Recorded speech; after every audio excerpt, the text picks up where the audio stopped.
ప్రజాక్షరం ప్రజల పక్షం. HR9 news టీవీకి స్వాగతం సుస్వాగతం. హిందూపురం పట్టణంలోని అఖిల భారత షహీద్ టిప్పు సుల్తాన్ యునైటెడ్ ఫ్రంట్ జాతీయ అధ్యక్షుడు ఉమర్ ఫారూక్ ఖాన్ ఆధ్వర్యంలో మిలూదున్ నబీ సందర్భంగా ముస్లిమేతర సోదరులతో ఇస్లాం ప్రవక్త మొహమ్మద్ వ్యవహార సరళి పుస్తకం ఆవిష్కరణ చేశారు.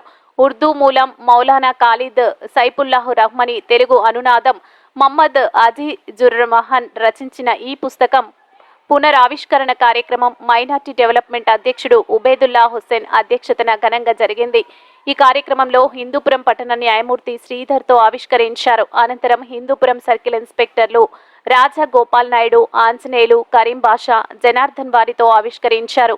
అనంతరం గులాబీ పువ్వును స్వీట్స్ పంచి మొహమ్మద్ ప్రవక్త శాంతి సందేశాలు వినిపించారు.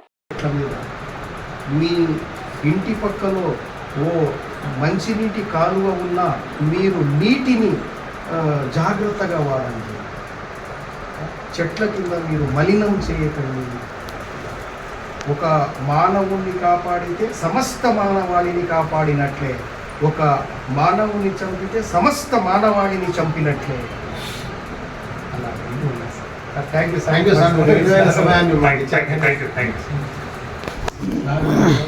చిట్ట చివరి ప్రవక్త ఆయన వచ్చినప్పుడు మక్కాలో చాలా దుర్మార్గం ఉండేది. మహిళల్ని బానిసలుగా, మనుషుల్ని బజార్లో అమ్మేది, అలాంటి దుర్మార్గాలన్నింటినీ ఆయన వచ్చిన తర్వాత పూర్తిగా విముక్తి చేశాడు. విముక్తి చేస్తూ మానవులందరూ సమానము అన్నారు. నల్లవాడు, తెల్లవాడు, అరబ్బేతరుడు వాళ్ళందరూ సమానమే. ఎవ్వరు కానీ వివక్ష లేకుండా ప్రతి ఒక్కరిని సమానత్వం అనే ఒక దీని మీద పనిచేశారు సార్.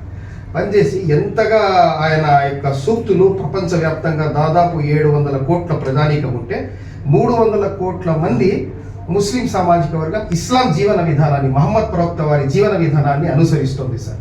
ఆయన జీవన విధానం ఏమంటే, మేము మా యొక్క సుందుంది, ఎవరైనా ఆకలితో ఉంటే నువ్వు కడుపు నిండా తింటే ముస్లిం కాజాలవు నువ్వు అంటాడు. ఒక 5 విధులు ఉన్నాయి. ముస్లిమేతరులు ఉంటారు మా ఏరియాలో. మేము ముస్లింలు, హిందువులు, క్రైస్తవులు, యూదులు ఉంటారు. వాళ్ళు ఉంటే ఒక వ్యక్తి పోయి మహమ్మద్ ప్రవక్త సల్లల్లాహు అలైహి వసల్లం వారితో, ముస్లిమేతరులు ఉన్నారు ప్రవక్త, వాళ్ళకి ఏమైనా మాకు హక్కులు ఉన్నాయా వాళ్ళకు మేము ఇచ్చేటానికి అంటే, ముస్లిమేతరులు ఆకలితో ఉంటే హిందువు కడుపు నిండా అన్నం పెట్టడం మీ యొక్క విధి. ఆకలితో అతడు చనిపోతే మొత్తం అక్కడ ఉన్న ముస్లింలందరూ ఆ యొక్క మరణంలో అతని చావులో భాగస్తులు అవుతారు. బట్టలు లేకుండా ఉంటే ఆ బట్టల్ని వాళ్ళకి చేకూర్చడం, వాళ్ళకి అనుకూలంగా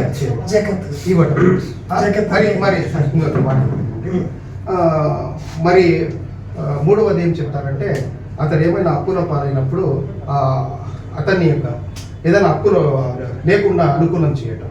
4వది చాలా అద్భుతమైన విధి, అతని కుటుంబము, అతని ఎక్కడైనా పోయినాడు మగవాడు, ఆడోళ్ళు పిల్లలు ఉన్నారు, అతని మీద ఎవరైనా దారుణం చేయటానికి వస్తే నువ్వు నీ ప్రాణాన్ని పణంగా పెట్టి అవసరమైతే నీ ప్రాణాన్ని త్యజించి ఆ హిందూ సోదరులు వాడి కుటుంబం యొక్క మానాన్ని, ప్రాణాన్ని కాపాడటం నీ విధి అంట. 5వ విధి, చిట్ట చివరి విధి, వారికి మంచి సన్మార్గం వైపుకు నువ్వు పిలవాలి అంట. అలాంటి విధులు ఉన్నాయి సార్ ప్రవక్త ముహమ్మద్ సల్లల్లాహు అలైహి వసల్లం. కాబట్టి ఈరోజు ఆయన ఇది కాబట్టి ఇది ఇచ్చి